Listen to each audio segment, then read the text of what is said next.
பரிசுத்த நாமத்துக்கு ஸ்தோத்திரம். இன்றைய தினத்துக்கான தேவனுடைய வார்த்தையானது 1 சாமுவேல் 15ஆம் அதிகாரத்திலே 22வது வசனத்தை நாம் பார்க்கும் பொழுது, அதாவது பலியை பார்க்கிலும் கீழ்ப்படிதல், செவி கொடுத்துதல், அது கர்த்தருக்கு முன்பாக அது உத்தமம் என்று சொல்லி பார்க்கிறோம்.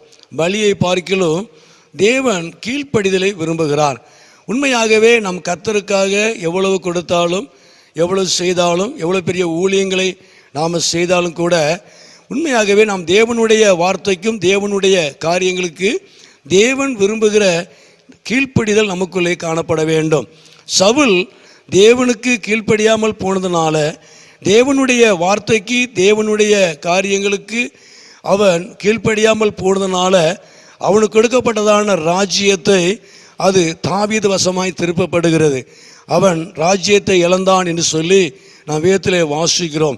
உண்மையாகவே இந்த நாட்களில் கர்த்தருக்கு நாம் கீழ்ப்படியாமல் போனால் தேவன் நமக்கு கொடுக்கப்பட்ட எந்த ஒரு காரியமாக இருந்தாலும் நாம் அதை இழந்து போவோம்.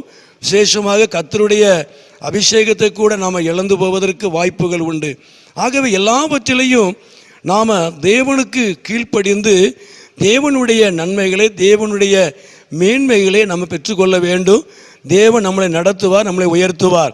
ஆண்டவர் தாமே ஆபிரகாமை குறித்து தன்னுடைய ஆபிரகாமுடைய மகன் ஈசாக்குக்கு ஆண்டவரே சாட்சி கொடுக்கிறார். ஆபிரகாமை குறித்து தேவனே சாட்சி கொடுக்கிறார். ஈசாக்குக்கு என்ன சொல்கிறது?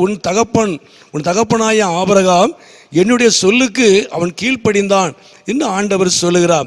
அப்படி என்று சொன்னால், உன் தகப்பன் எனக்கு கீழ்ப்படிந்து நன்மைகளை பெற்றுக்கொண்டது போல நீயும் கீழ்ப்படிய வேண்டும் என்று சொல்லி ஆண்டவர் ஈசாக்குக்கு சொல்லுகிறார். கர்த்தருக்கு மகிமை உண்டாவதாக. ஆபிரகாம் தேவனுடைய சொல்லுக்கு, தேவனுடைய வார்த்தைக்கு, தேவனுடைய அழைப்புக்கு அவன் கீழ்ப்படிந்ததுனால தேவனுடைய வாக்குத்தத்தங்களை பெற்றது மாத்திரமல்ல, தேவன் தொடர்ந்து ஆண்டவர் அவன் வாக்கு பண்ணுகிறார், உன்னை மாத்திரமல்ல உன்னுடைய சந்ததியையும் உன்னுடைய பிள்ளைகளையும் நான் ஆசீர்வதிப்பேன் என்று வாக்கு பண்ணுகிறார். அது மாத்திரமல்ல, அது ஆபிரகாமுடைய காரியம் எல்லாம் அது தேவனுடைய பர்வதத்திலே அது பார்த்து கொள்ளப்படும் என்று சொல்லப்பட்டது. அதாவது நம்முடைய எல்லா விதமான காரியங்கள், கீழ்ப்படுகிற மனுஷருடைய நம்முடைய எல்லா காரியங்களையும் தேவன் பார்த்து கொள்ளுகிறவராக இருக்கிறார். கர்த்தர் நாமத்துக்கு மகிமை உண்டாவதாக. ஆகவே இந்த நாட்களில் ஆவிக்குரிய வாழ்க்கையில், கிறிஸ்துவ வாழ்க்கையில் நாம் எல்லாவற்றிலையும் நாம் தேவனுக்கு நாம் கீழ்ப்படிந்து தேவனுடைய நன்மைகளை நம்ம பெற்றுக்கொள்ள முடியும். கர்த்தருக்கு மகிமை உண்டாவதாக. எபிரேயர் 11ஆம் அதிகாரத்திலே ராகாப்புனுடைய காரியங்களை அந்த 31 வாசிக்கிறோம். ராகாப்பு விசுவாசத்தினால, அதாவது தேவனுடைய மனிதர்களை ஏற்றுக்கொண்டதுனால நாட்களில் அவர் சொல்லப்படுகிறது, கீழ்ப்படியாதவர்களோடு கூட அவள் சேதமாகாது இருந்தாள் என்று சொல்லி பார்க்கிறோம். அப்படி என்று சொன்னால், ஆகாபுங்கிற வேசி தேவனை குறித்து கேள்விப்பட்டு தேவனுக்கு அவள் கீழ்ப்படிந்ததுனால கீழ்ப்படியாத ஜனங்களோடு கூட அவள் சேதமாகாது இருந்தாள் என்று சொல்லி வேதத்திலே வாசிக்கிறோம். அந்த வேசி என்று சொல்லக்கூடிய அந்த ராகாப் தேவனுடைய வேதத்தில் சொல்லப்படுகிறது, கிறிஸ்துவினுடைய சரித்திரத்திலே, வம்ச வரலாறிலே அவள் பெயர் பெறுகிறார். உண்மையாகவே தேவன் அந்த அளவுக்கு ஆண்டவர் அவளை கனப்படுத்தினார் கீழ்ப்படிந்ததுனால.